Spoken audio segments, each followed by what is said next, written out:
தமிழ் இலக்கணம். இலக்கணம் பத்தி நமக்கு வந்து அந்த பேசிக்கான வரையறைகள் நமக்கு தெரியும். அடுத்ததாக தமிழ் மொழியினுடைய இலக்கண வகைகள் வந்து 5: எழுத்து, சொல், பொருள், யாப்பு, அணி. இதுல எழுத்து இலக்கணம் அப்படின்றது என்ன அப்படின்னு பாத்தீங்கன்னா, ஒலி வடிவமாக எழுப்பப்படுவது மற்றும் வரி வடிவமாக எழுதப்படுவது, அதை நம்ம எழுத்து அப்படின்னு சொல்றோம். எழுத்து அப்படின்னா அதுக்கு வந்து ஒலி வடிவம், வரி வடிவம் இரண்டுமே இருக்கணும். அடுத்த எழுத்துல இருக்கிறது பாத்தீங்க அப்படின்னா உயிர் எழுத்துகள் அப்படின்னு ஒண்ணு இருக்கு.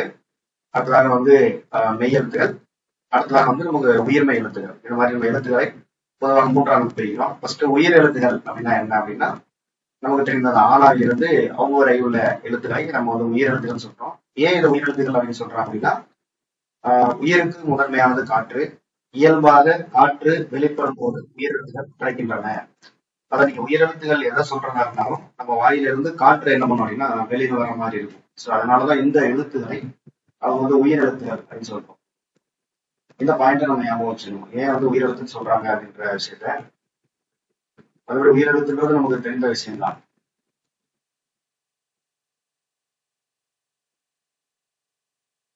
வாயை திறத்தல், அல்லது உதடுகளை விரித்தல், உதடுகளை குவித்தல் ஆகிய எளிய செயல்பாடுகள் ஆண்கள் அவ்வரையுள்ள அந்த உயிரெழுத்துகள் பிறக்கின்றன. இதுல வந்து குறிந்தெழுத்துகள் நமக்கு தெரியும். ஆனா, ஈனா, ஊ, ஏ, ஓ இதெல்லாம். மற்ற 7 எழுத்துக்கள் வந்து நெட்டெழுத்துகள் அப்படின்னு சொல்றோம். ஒவ்வொரு எழுத்தையும் உச்சரிப்பதற்கு கால அளவு உண்டு. அந்த அந்த கால அளவை நம்ம வந்து மாத்திரை அப்படின்னு சொல்லுவோம். எழுத்தை உச்சரிக்க எடுத்துக்கொள்ளும் கால அளவை பொறுத்து அதை நம்ம குறில் நெடில் அப்படின்னு சொல்றோம்.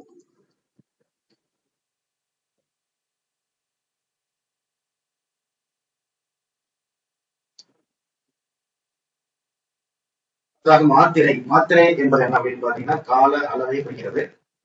கால அளவு ஆனா மாத்திரைன்னா என்னன்னு பாத்தீங்க அப்படின்னா, ஒரு முறை கண் இமைக்கக்கூடிய டைம் அல்லது கை முடிக்கக்கூடிய டைமை நம்ம வந்து மாத்திரை அப்படின்னு சொல்றோம். இதை கண்டுபிடிங்க. அடுத்து குறில் எழுத்துக்கான மாத்திரை ஒரு மாத்திரை, நெடில் எழுத்துக்கான மாத்திரை வந்து நமக்கு 2 மாத்திரை. அடுத்தது மெய்யெழுத்துகள். மெய்யெழுத்துகள் என்பது மெய் என்பது உடம்பின பொருள்படும். மெய்யெழுத்துக்களை ஒழிப்பதற்கு நம்ம வந்து உடல் இயக்கம் அதனுடைய பங்கு இன்றியமையாதா இருக்கும். பெரிக், அதே மாதிரி இங், இச், இது ஒவ்வொன்றும் சொல்லும் போதும் நம்மளுடைய உடல் வந்து என்ன செய்யும் அப்படின்னா ஏதாவது ஒரு இயக்கத்தை மேற்கொள்ளும். அதனாலதான் நம்ம இது என்ன சொல்றோம் அப்படின்னா நம்ம வந்து மெய் எழுத்துகள் அப்படின்னு சொல்றோம். இப்ப மெய்யெழுத்துக்கள்ல 3 வகையா பிரிக்கிறாங்க: மெல்லினம், வல்லினம், இடைனம். ஒவ்வொரு வகையிலையும் நமக்கு வந்து 6 எழுத்துக்கள் இருக்கும். இதுல வல்லினம், மெல்லினம், இடையினம் என்பது அதனுடைய உச்சரிக்கும் போது ஏற்படக்கூடிய அந்த ஸ்ட்ராங்னஸை வச்சு அதை வந்து சொல்லுவாங்க. அத்தகைய மெய்யெழுத்துகள் ஒழிக்கக்கூடிய கால அளவு அப்படின்னு பாத்தீங்க அப்படின்னா அரை மாத்திரை. அடுத்ததாக நம்ம பார்க்க போறது உயிர்மை எழுத்துகள் வந்து நமக்கு உயிர் எழுத்தும் மெய்யெழுத்து இரண்டும் இணைந்து உருவாகுது. உயிரெழுத்து 12, மெய்யெழுத்து 18. இரண்டையும் பெருக்கினால் கிடைப்பது 216. இந்த 216 எழுத்துகள் நம்ம வந்து உயிர்மெய் எழுத்துகள் அப்படின்னு சொல்றோம். உயிர்மை எழுத்துகளில் குறில் எழுத்து, நெடில் எழுத்து என்ற 2 வகையான எழுத்துக்கள் உண்டு. உயிர்மெய் குறில், இன்னொன்று வந்து உயிர்மெய் நெடில். அதாவது உயிரும் அதாவது நெடில் உயிரும் நமக்கு வந்து மெய்யெழுத்தும் சேர்ந்துச்சு அப்படின்னா நமக்கு வந்து உயிர்மெய் நெல் கிடைக்கும். அதே மாதிரி குறில் உயிரெழுத்து குறில் உயிரெழுத்தும் அதே மாதிரி மெய்யெழுத்து சேர்ந்துச்சு அப்படின்னா நமக்கு வந்து உயிர்மெய் குறில் கிடைக்கும். அடுத்ததாக இன்னொன்று பார்த்தீங்க அப்படின்னா நம்ம எழுத்துக்கள்ல ஆயுத எழுத்து அப்படின்னு ஒண்ணு இருக்கு. இந்த ஆயுத எழுத்து அப்படின்றது நமக்கு வந்து அதை வந்து நம்ம 3 புள்ளியாக குறிக்கணும். அதுக்கப்புறம் ஆயுத எழுத்தை ஒழிக்க ஆகக்கூடிய கால அளவுன்னு பார்த்தீங்க அப்படின்னா அது வந்து அரை மாத்திரை. குறில் எழுத்திற்கு 1 மாத்திரை, நெடில் எழுத்திற்கு 2, ஆயுத எழுத்து மற்றும் மெய் எழுத்து இவைகளுக்கு அரை மாத்திரை. உதாரணமாக கபிலர் என்ற இந்த பெயருக்கான மொத்த மாத்திரைகள் 3.5 மாத்திரைகள். ஏன்னா காப்பி இந்த 3மே நமக்கு குறில் எழுத்துகள், 2 என்பது நமக்கு வந்து மெய் எழுத்து. அப்ப 3 + அரை 3.5 மாத்திரை. அடுத்த மதிப்பீடுகள்ல ஒரு 3 கொஸ்டின்ஸ் இருக்கும். இதுக்கான ஆன்சர் வந்து நீங்களே பார்த்துக்கலாம். நெக்ஸ்ட் நம்ம பார்க்க போறது என்ன பாத்தீங்கன்னா முதல் எழுத்தும் சார்பு எழுத்தும் அப்படின்ற தலைப்பு.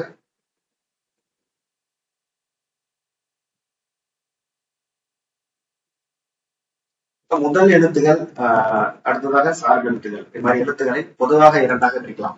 இப்ப முதல் எழுத்துகள் என்பது இதுவரை நம்ம பார்த்த அந்த எழுத்துக்கள், அதாவது உயிர் எழுத்துகள், மெய்யெழுத்து.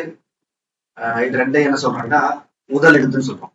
உயிரெழுத்தும் மெய்யெழுத்து இது 2ம் சேர்ந்து 30 எழுத்துக்கள். உயிரெழுத்து 12, மெய்யெழுத்து 18 ஆகிய இந்த 30 எழுத்துக்களுக்கு பெயர் முதல் எழுத்துக்கள் என்று பெயர்.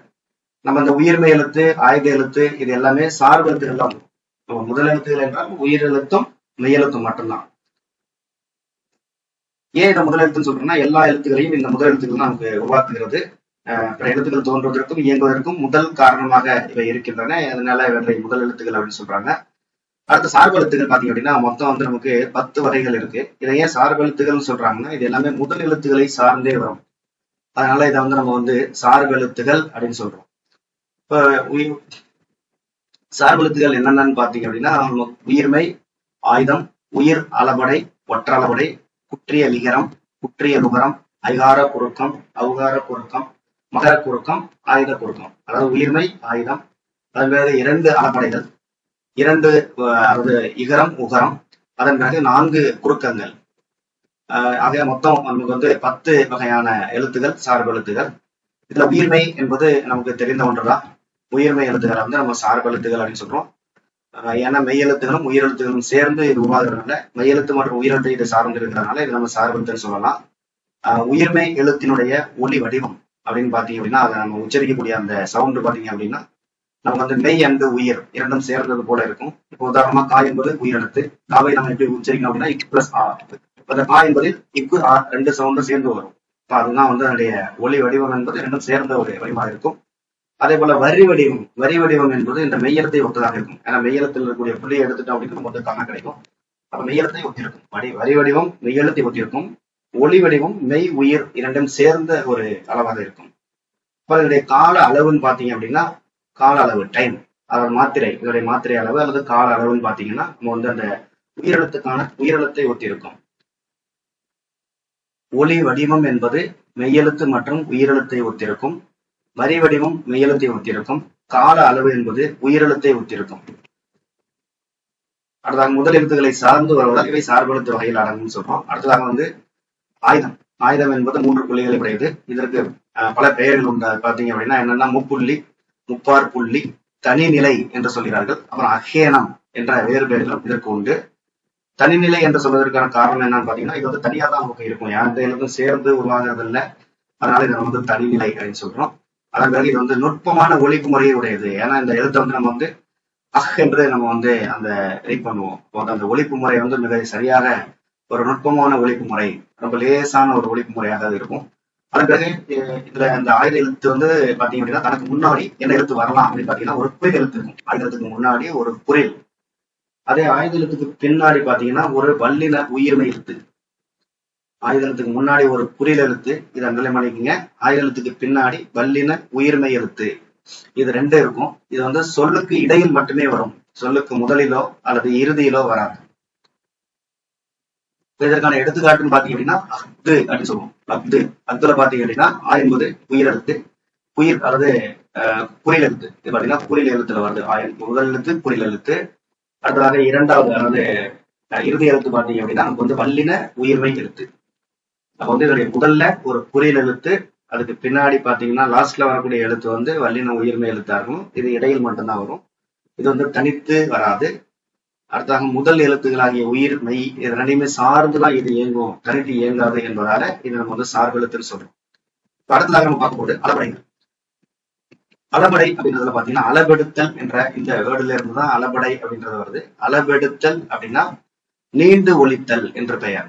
நீண்டு ஒலித்தல், ஏற்கனவே ஒலிக்கக்கூடிய அளவை விட கொஞ்சம் கூடுதலாக ஒலிக்கக்கூடியதை நாம வந்து அளவெடுத்தல் அப்படின்னு சொல்றோம். பேச்சு வழக்குல சொற்களை நீட்டி ஒலித்து பேசும்போது உணர்வுக்கும் இனிய ஓசைக்கும் அளவெடுத்து பயன்படுகிறதுன்னு சொல்றாங்க. எடுத்துக்காட்டு அம்மா அப்படின்றதுக்கு பதிலாக இன்னும் அந்த மா அப்படின்றத வந்து நம்ம அதிகமான ஒரு நேரம் இழுக்கக்கூடிய ஒரு டைம். அதே மாதிரி தம்பி என்று அந்த பி அப்படின்றத வந்து இன்னும் நம்ம எக்ஸ்டெண்ட் பண்ணணும் அப்படின்னா நம்ம அதுக்கு பக்கத்துல இது மாதிரி நம்ம எழுதி நம்ம குறிக்கிறோம். அடுத்ததாக இந்த அளவெடுத்தல்ல அளபடைகள் பாத்தீங்கன்னா நமக்கு என்ன இருக்குன்னு பாத்தீங்கன்னா ஃபர்ஸ்ட் உயிர் அளபடை. இந்த உயிர் அளபடை என்றால் என்ன அப்படின்னு பாத்தீங்க அப்படின்னா செய்யுள்ள மொழிக்கு முதல்லையோ அது இடையில வரலாம், இறுதியில வரலாம். இந்த முதல்ல இடையில இறுதியில நிற்கக்கூடிய ஒரு உயிர் நெட்டெழுத்தானது உயிர் நெட்டெழுத்து அதனுடைய அளவுல நீண்டு ஒலிக்கும் போது அதை குறிப்பதற்கு அந்த நெட்டெழுத்துக்கு பக்கத்துல அதற்கு இனமான ஒரு குறியெழுத்து, அதான் குட்டெழுத்து, அதை வந்து அதுக்கு பின்னாடி நம்ம போட்டிருப்பாங்க.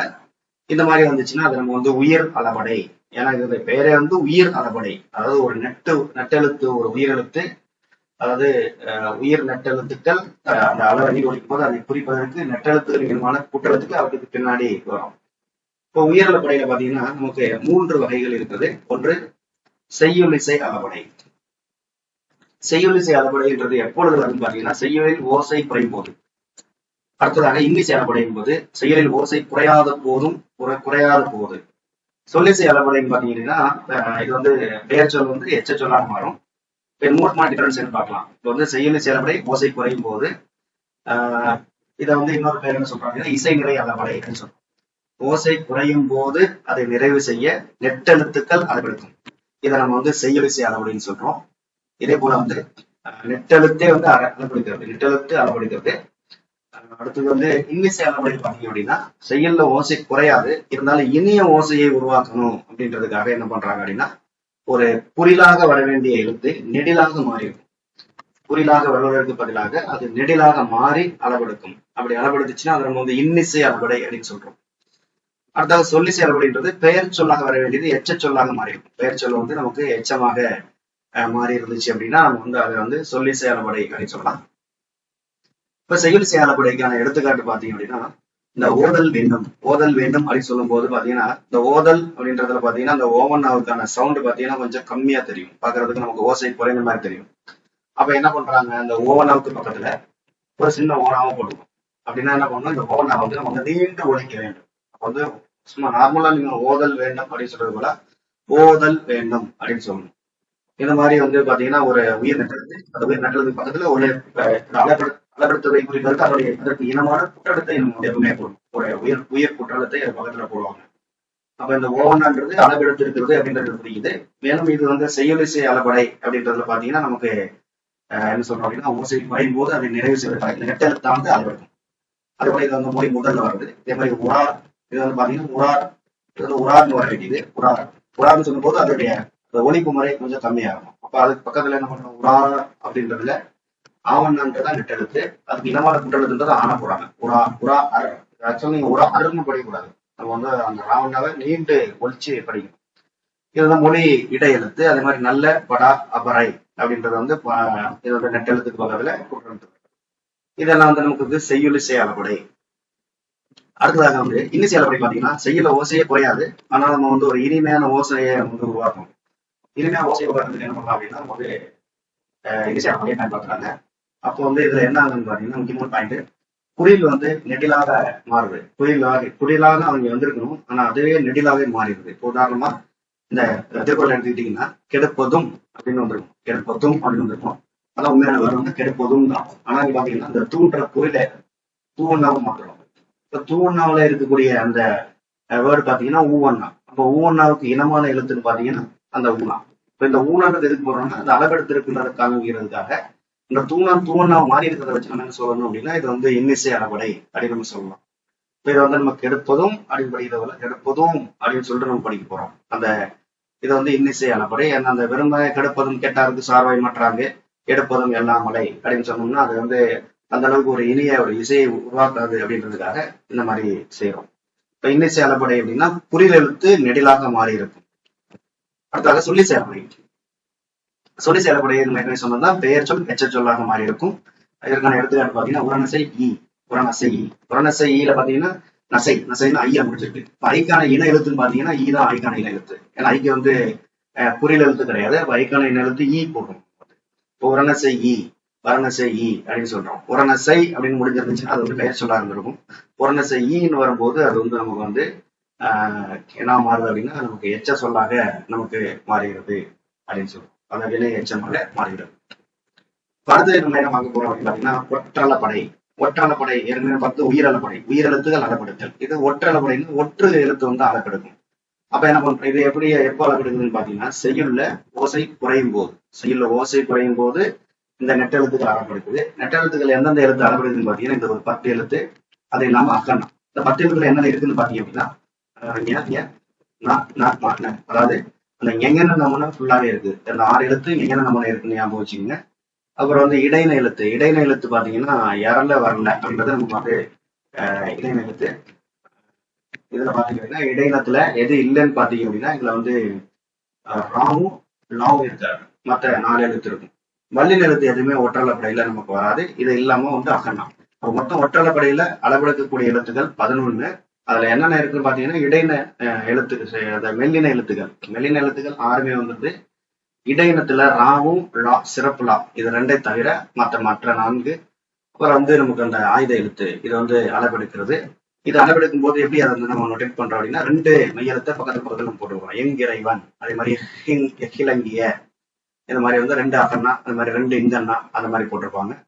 இது வந்து நமக்கு வந்து அளபடை, உயிரளப்படை அன்று ஒற்றளப்படை 2 வந்து நமக்கு முடிந்தது. அடுத்ததாக நம்ம பார்க்க போறது பாத்தீங்கன்னா உகரங்கள், உகரம், இகரம். குற்றிய லுகரம். குற்றிய லுகரம் என்பதுன்னு பாத்தீங்கன்னா இதனுடைய முக்கியமான பாயிண்ட் வந்து இதுல வந்து ஒரு 3 வார்த்தை கொடுத்துருக்காங்க. குழந்தை, வகுப்பு, பாக்கு. இதுல குழந்தையில கூ என்பது அந்த கூ என்பது ஃபர்ஸ்ட்ல வந்து இருக்குது. கூ என்பது அதாவது உகரம். உகரம் கூ என்பது ஊல முடியக்கூடிய ஊவோட சவுண்டு. அதே மாதிரி வகுப்பு, வகுப்பு பாத்தீங்கன்னா அந்த பூ அப்படின்றத எடுத்துக்கிறாங்க. சாரி, அந்த கூ என்பதை எடுத்துக்கலாம். கூ என்பதை எடுத்துக்கிட்டீங்கன்னா அது வந்து நமக்கு உகரம் வந்துடும். அதே மாதிரி பாக்கு, பாக்குல வந்து பூல உள்ள உக எடுத்துக்கும். இப்போ மூலையுமே அந்த கூ அப்படின்ற ஒரே எழுத்து தான். இந்த கூ என்ற ஒரே எழுத்து வந்து நமக்கு வந்து 3 வெவ்வேறு, அதாவது மொழிக்கு முதல்ல வந்திருக்கு, இறுதியில வந்திருக்கு, கடைசியில வந்திருக்கு. இப்ப 3 நீங்க சொல்லி பாத்தீங்கன்னா குழந்தை, வகுப்பு, பாக்கு, இதை 3 நம்ம சொல்லி பார்க்கிறோம். அப்படி சொல்லி பார்க்கும்போது கூ எனும் எழுத்தை உச்சரிக்கக்கூடிய அந்த வேறுபாடு வந்து நமக்கு தெரியும். அந்த எழுத்து வந்து சொல்லுக்கு முதல்ல இடையில வரும்போது முழுமையாக ஒலிக்கிறது. ஆனால் சொல்லுக்கு இறுதியில் வரும்பொழுது ஒரு மாத்திரைக்கு பதிலாக அரை மாத்திரை அளவே ஒலிக்கிறது. இதான் கண்டுபிடிக்கீங்க. சொல்லுக்கு இறுதியில் வரும்போது இந்த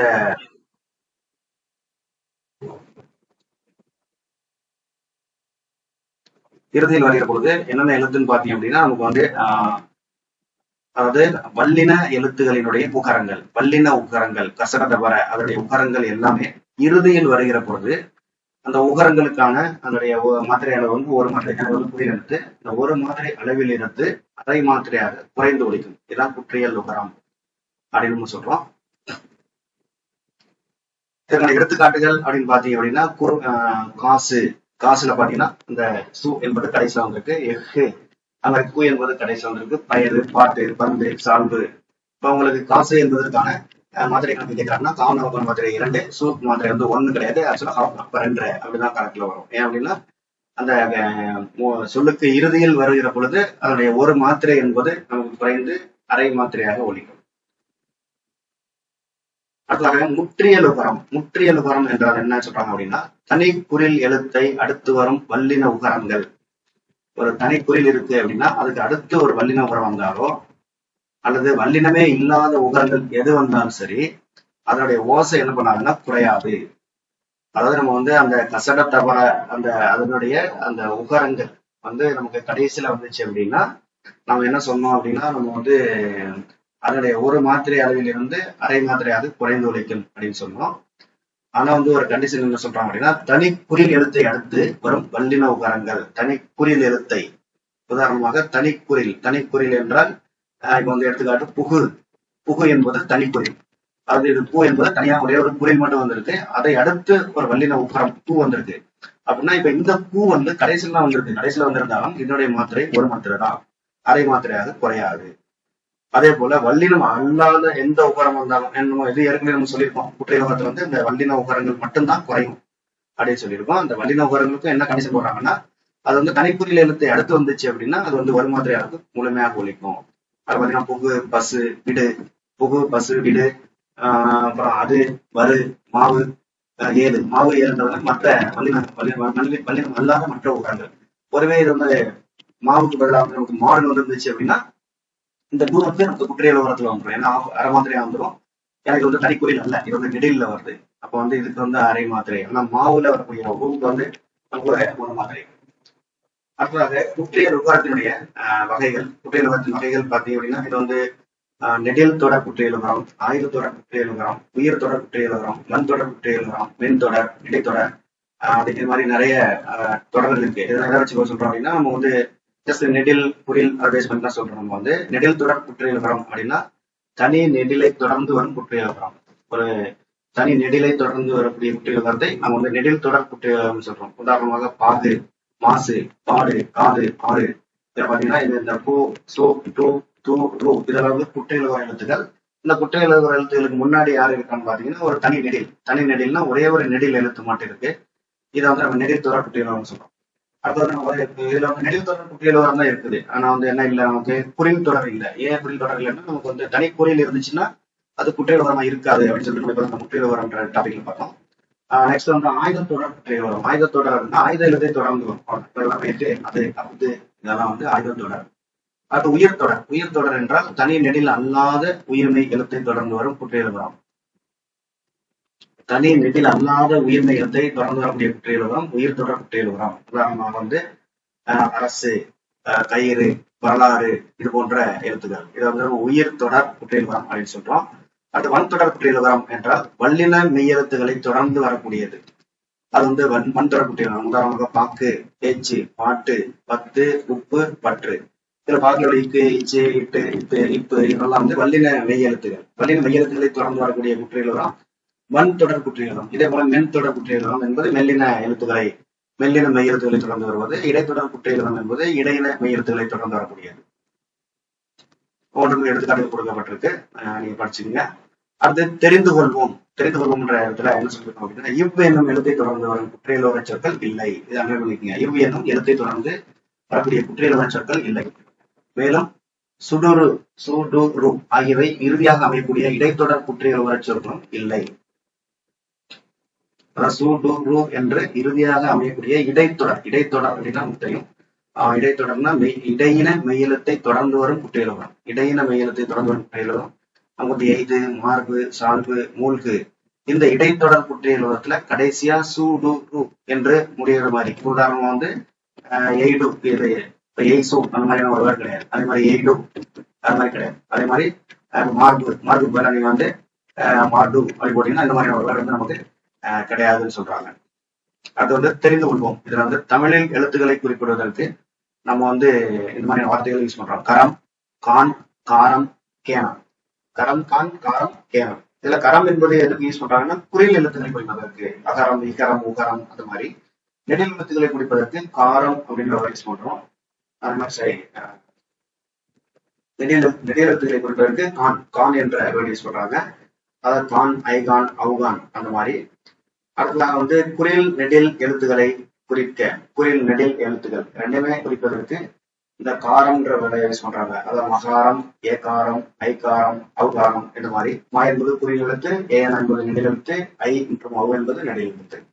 ஆயுத எழுத்தை குறிப்பதற்காக மட்டும் நம்ம வந்து கேனம் அப்படின்ற எழுத்தை யூஸ் பண்றோம். அதனால நம்ம அந்த ஆயுத எழுத்துக்கு என்ன பேருன்னு பாத்தீங்கன்னா அஹேனம் அப்படின்னு சொல்லிட்டு நம்ம சொல்லுவோம். நெக்ஸ்ட் நம்ம பார்க்கும்போது குற்றிய லுகரம் மாதிரி குற்றிய லிகரம். இது பாத்தீங்கன்னா வரது பிளஸ் யாது அப்படின்ற ஒரு வேர்டு இருக்கு. இது ரெண்டையும் சேர்த்தா அப்படின்னா வரக்கியாது அப்படின்னு வரும். வரக்கியாது நம்ம சேர்த்து படிக்கும் போது நம்ம வந்து இதை எப்படி படிப்போம் அப்படின்னா வரக்கியாது அப்படின்னு தான் படிப்போம். அந்த பூ என்பது என்ன மாறுதுன்னு பாத்தீங்கன்னா கீயா மாறுது. இப்ப இந்த இரு சொற்களையும் சேர்த்து விரைவாக ஒழித்து பாருங்க. வரக்கியாது என ஒழிப்பதை அறியலாம். முதல் சொல்லின் இறுதியில் உள்ள பூ என எடுத்து கீ என்று ஒழிக்கிறது. அதுவும் அந்த கீயும் எப்படின்னா கீ என்பதற்கு ஒரு மாத்திரை நார்மலா குறியில் எழுத்துக்கு. ஆனா வந்து முழுமையாக ஒரு மாத்திரை அளவில் ஒழிக்காமல் அரை மாத்திரை அளவாக ஒழிக்கிறது. இவ்வாறு தன் ஒரு மாத்திரை அளவில் குறுகி ஒழிக்கக்கூடிய இகரம். அதனால இது இகரம் குறுகி ஒழிப்பதால் அதாவது காரம் வந்து பூரா வந்து கீயா மாறினால அது வந்து இகரம் சொல்றோம். மேலும் அது வந்து குறைந்து ஒழிப்பதன் காரணமாக அது வந்து நம்ம இகரம் குற்றியல் இகரம் அப்படின்ற வேலை நம்ம யூஸ் பண்றோம். குற்றியல் இகரம் பெரும்பாலும் இரட்டை இடங்களை மட்டும் நம்ம என்ன பாத்தீங்கன்னா குற்றியல் உபர சொற்களை தொடர்ந்து குற்றியல் உபர சொற்களை குற்றியல் உபர சொற்களை ஒரு வரது பிளஸ் யாருன்னு போட்டுருவோம். வரது பிளஸ் யாருல இந்த புரி என்பது குற்றியல் பட்சம். இந்த குற்றியல் உபர சொற்களை தொடர்ந்து எகரத்தை உதகத்தான் கொண்ட சொற்கள் பார்ப்போம். எடுத்து எகரம் எடுத்து வந்துச்சு அப்படின்னா நம்ம வந்து இந்த குற்றியல் உபரத்தில் இருக்கக்கூடிய உகரம் என்ன மாறும் இகரமாக மாறும். அந்த இகரம் மாறிடும். அந்த வரது பிளஸ் யாருல வந்து குற்றியல் உபர சொல்ல தொடர்ந்து ஒரு எகரம் எடுத்து வந்திருக்கு. அதனால பூ பிளஸ் யார் சேரும் போது பூ வந்து என்ன மாறும் கீயா மாறிடுது. அப்போ வரக்கியாது அப்படின்னு மாறிடுது. மேலும் இப்ப இந்த இகரம் வந்து கீ என்ற இகரமானது அதனுடைய ஒரு மாத்திரையாக இருந்து அரை மாத்திரையாக குறைந்து ஒழிக்கும் அப்படின்னு சொல்லுவோம். இப்ப எடுத்துக்காட்டு கொப்பியாது அந்த மாதிரி தோப்பியாதுன்னு வரும். நாடியாது எனப்படுவது யாது தீயாயிரும். தூ வந்து நமக்கு தீயா மாறிடுது இந்த மாதிரி. அது இரண்டாவது இடம் பாத்தீங்கன்னா மியா என்று எங்கெல்லாம் முடிகிறதோ அங்க எல்லாமே வந்து நமக்கு வந்து அந்த குற்றியல் இகரம் வரும்னு சொல்லுவாங்க. உதாரணமா கேள் பிளஸ் மியா கேன்மியா, செல் பிளஸ் மியா செல்மியா. இப்ப இந்த மீ அப்படின்ற இந்த சவுண்ட் வந்து நமக்கு வந்து ஒரு மாத்திரையில வந்து அரை மாத்திரையாக ஒழிக்கும். மேல புற்றிய லிகரம் என்பது நடைமுறை வழக்கில் பயன்படுத்துறது இல்லை, இலக்கியங்கள் மட்டுமே இதை வந்து பயன்படுத்துறாங்க. அடுத்து நம்ம பார்க்க போறது பாத்தீங்கன்னா குறுக்கங்கள், 4 வகை குறுக்கங்கள். 4 வகை குறுக்கங்கள் என்னன்னு பாத்தீங்கன்னா ஐகார குறுக்கம், ஔகார குறுக்கம், மகார குறுக்கம், ஆயுத குறுக்கம். இதை பத்தி நம்ம பார்க்கலாம்.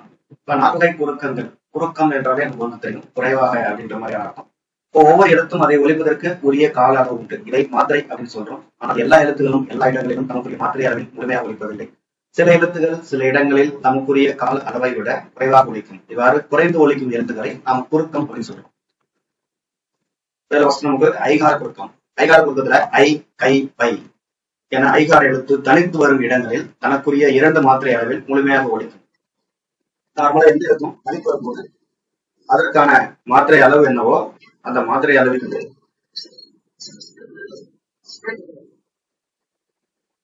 ஸ்கிரீன் தெரியல சார்?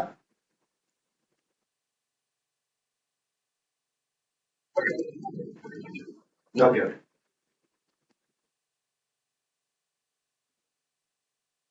ஐ, கை, பை என அந்த எழுத்து வந்து அதாவது தனியா வரும்போது அது நமக்கு மாத்திரை அளவில் முழுமையாக ஒழிக்கும்.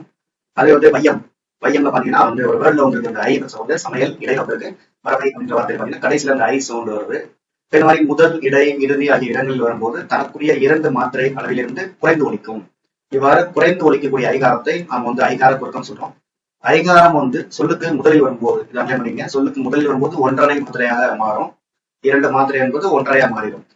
அதுக்கப்புறம் சொல்லுக்கு இடையிலும் இறுதியிலும் வரும்போது சென்டர்லயும் லாஸ்ட்லயும் வரும்போது அது வந்து 1 மாத்திரையா மாறிடும். இதை வந்து அண்டர்லைன் பண்ணிக்கோங்க. நெக்ஸ்ட் வந்து நம்ம ஔகார குறுக்கம். அதே மாதிரி என ஔகார எழுத்து தனித்து வர இடங்கள்ல 2 மாத்திரை அப்படியே வந்துடும். அதுவே வந்து அவையார், அவையார்ல பாத்தீங்கன்னா அவை என்பது முதலில் வந்து இருக்கிறது. ஒவ்வால், ஒவ்வால் என சொற்களின் முதலில் வரும்போது தனக்குரிய 2 மாத்திரை அளவிலிருந்து குறைந்து 1.5 மாத்திரையாக ஒழிக்கிறது. இவ்வாறு குறைந்து ஒழிக்கக்கூடிய அவகாரத்தை நம்ம ஔகார குறுக்கம் சொல்றோம். ஔகாரம் வந்து நமக்கு இடையிலையும் இறுதியிலையும் வராது. ஒன்லி மொழிக்கு முதல்ல மட்டும்தான் ஔகாரம் வரும். அடுத்து மகர குறுக்கம். மகர குறுக்கம் பாத்தீங்கன்னா அந்த மகர மெய் எழுத்து, அதாவது இம் வந்து தான் நம்ம வந்து மகர குறுக்கம் சொல்றோம். இம்மோட அந்த சவுண்ட் வந்து குறையுது. இம்முன்றது நம்ம பாத்தீங்கன்னா அது வந்து என்ன எழுத்து அப்படின்னு பாத்தீங்கன்னா அது ஒரு ஆயுத எழுத்து, மெய்யெழுத்து. இப்ப மெய்யெழுத்துக்கு வந்து மொத்த மாத்திரைன்னு பாத்தீங்கன்னா அரை மாத்திரை. அப்ப அரை மாத்திரை குறைஞ்சிச்சுன்னா என்ன ஒழிக்கும்? நமக்கு கால் மாத்திரையாக ஒழிக்கும். அப்ப உதாரணம் இது எடுத்துக்காட்டு பாத்தீங்கன்னா வளம் வந்தான். வளம் அப்படின்றது பாத்தீங்கன்னா வந்து நமக்கு வளம் அப்படின்றது இம்முன்றது ஒரு மகர மெய்யெழுத்து. இதுக்கு அடுத்து என்ன பாத்தீங்கன்னா வந்தான் அப்படின்னு சொல்லிட்டு வானம் வகர எழுத்து வருது. இந்த மாதிரி வந்து மகர மெய் எழுத்து அடுத்து வகர எழுத்து வருவதால் மகர மெய் வந்து என்ன செய்யணும்னு சொல்றாங்கன்னா அரை மாத்திரை அளவிலிருந்து குறைந்து கால் மாத்திரை அளவில் ஒழிக்கிறது. அதே போல போலும் என்று சொல்லை போன் என்று சொல்வார்கள். அதே போல மரும் என்று சொல்லை மரும் என்று சொல்லலாம். இதை வந்து செய்யல வந்து இது மாதிரி பயன்படுத்துறோம். இந்த மாதிரி போலும் அப்படின்றத போன் அப்படின்னு சொல்லும் போது நமக்கு வந்து இன்னுக்கு தான் நம்ம அதிக என்ன கொடுக்குறோம், நம்ம ஸ்ட்ரெஸ் கொடுக்குறோம். இம்முக்கு வந்து கம்மியான கொடுக்குறோம். அதே மாதிரி மருளும் வந்து நம்ம மருள்னு சொல்லும் போது இன்னும் வந்து அதிக ஸ்ட்ரெஸ் ஆகும், இம்மு வந்து ஸ்ட்ரெஸ் வந்து கம்மியாகும். அப்ப அந்த இம்முக்கான அந்த மாத்திரை அளவு பாத்தீங்க அப்படின்னா நமக்கு குறைந்து ஒழிக்கும். இந்த சொற்களில் ஸ்மால் 2 சொல்லி என்ன 3 சொல்லி என்ன ஆகிய எழுத்துக்களை அடுத்து வருவதன் காரணமாக தனக்குரிய அரை மாத்திரை அளவிலிருந்து குறைந்து கால் மாத்திரை அளவில் ஒழிக்கிறது. இவ்வாறு குறைந்து ஒழிக்கக்கூடிய மகரத்தை மகர குறுக்கம் சொல்றோம். இப்ப வளம் வந்தால அதாவது என்ன சொல்றாங்க, மகர மெய்யெழுத்தை அடுத்து வகர எழுத்து வந்துச்சுன்னா அதே போல வந்து இந்த மாதிரி இன்னு இது அடுத்து இம்மு வந்துச்சுன்னா நமக்கு அது தன்னுடைய அரை மாத்திரை அளவிலிருந்து கால் மாத்திரை அளவாக ஒழிக்கும். இதை நம்ம என்ன சொல்றோம் அப்படின்னா நம்ம வந்து மகர குறுக்கம் அப்படின்னு சொல்றோம். அது ஆயுத குறுக்கம். ஆயுத குறுக்கம் அப்படின்னு பாத்தீங்கன்னா அகுது, எஃகு ஆகிய சொற்களில் ஆயுத எழுத்து தனக்குரிய அரை மாத்திரை அளவில் முழுமையாக ஒழிக்கிறது. அதுவே வந்து முள் பிளஸ் தீது இது பாத்தீங்கன்னா முட்டீது அப்படின்னு சொல்றோம் எனவும், கல் பிளஸ் தீத கர்ரீது அப்படின்னு சொல்லலாம் எனவும் செய்யணும். இந்த சொற்களின் ஆயுத எழுத்து என்ன செய்யுது அப்படின்னு பாத்தீங்கன்னா தனக்குரிய அரை மாத்திரை அளவிலிருந்து குறைந்து கால் மாத்திரை அளவில் ஒழிக்கிறது. ஒரு அப்துன்னு சொல்லும் போது நம்ம எஃகுன்றத கரெக்டா நம்ம சொல்றோம். அதே மாதிரி எஃகு அப்படின்னு சொல்லும் போது அந்த எஃகுக்கான உச்சரிப்பு நம்ம கரெக்டா கொடுக்குறீங்க. ஆனா முட்டீதுன்னு சொல்லும் போது பாத்தீங்கன்னா அந்த எஃகுக்கான சவுண்ட் பாத்தீங்கன்னா குறையும். இந்த டிஎன்னோட சவுண்ட் வந்துடும், மூட்டியும் சவுண்ட் வந்து அதிகமா வந்துடும். அது மாதிரி கர்ரீது அப்படின்னு சொல்லும் போது நம்ம இந்த ரீஎன ஸ்ட்ரெஸ் பண்ண அதிகமா இந்த ஸ்ட்ரெஸ் பண்ண மாட்டோம். இந்த மாதிரி டைம்கள்ல நமக்கு வந்து அந்த ஆயுத எழுத்தினுடைய அரை மாத்திரை என்பது என்ன மாறுது அப்படின்னா கால் மாத்திரையாக நமக்கு மாறும். குறுக்கம் என்றாலே அதனுடைய ஒளியானது குறுகி ஒழித்தல். இதுல 2 மாத்திரையாக இருந்தால் அது 1.5 மாத்திரையாகவோ அல்லது 1 மாத்திரையாக மாறும். அதே போல அரை மாத்திரை ஆக இருந்துச்சு அப்படின்னா அது வந்து நமக்கு கால் மாத்திரையாக மாறும். குறுக்கங்களில் 4 வகை குறுக்கங்கள் இருக்கிறது. ஐகார குறுக்கம். ஐகார குறுக்கம் என்பது மொழிக்கு முதல், இடை, கடை 3 இடங்களிலும் வரும். மொழிக்கு முதலில் வந்துச்சுன்னா அது 1.5 மாத்திரையாகும். இடையில், கடையில் வந்துச்சுன்னா அது வந்து 1 மாத்திரையாகவும் குறுகி ஒலிக்கும். அவுகார குறுக்கம் என்பது மொழிக்கு முதலில் மட்டுமே வரும். எனவே 1.5 மாத்திரையாக குறைந்து ஒலிக்கும். அதுவே நீங்க வந்து ஆயுத குறுக்கம், மகர குறுக்கம் இரண்டும் வந்து மெய்யெழுத்துகளின் குறுக்கம். மகர குறுக்கம் என்பது இம் அப்படின்றதுக்கான அந்த வார்த்தையினுடைய குறுக்கம். அது அரை மாத்திரையிலிருந்து கால் மாத்திரையாக ஒலிக்கிறது. ஆயுத குறுக்கம் என்பது ஆயுத எழுத்துக்கான குறுக்கம். அது அதனுடைய அரை மாத்திரையிலிருந்து கால் மாத்திரையாக ஒலிக்கிறது. இதில் மகர குறுக்கம் என்பது அந்த மகர மெய்யை எடுத்து வகரம் வருகிற பொழுதும், அதே போல 2 சுழி இன்ன 3 சுழி இன்ன எடுத்து இம் என்ற வார்த்தை வருகிற பொழுதும் அது வந்து குறுகி ஒலிக்கும் அப்படின்னு சொல்றாங்க.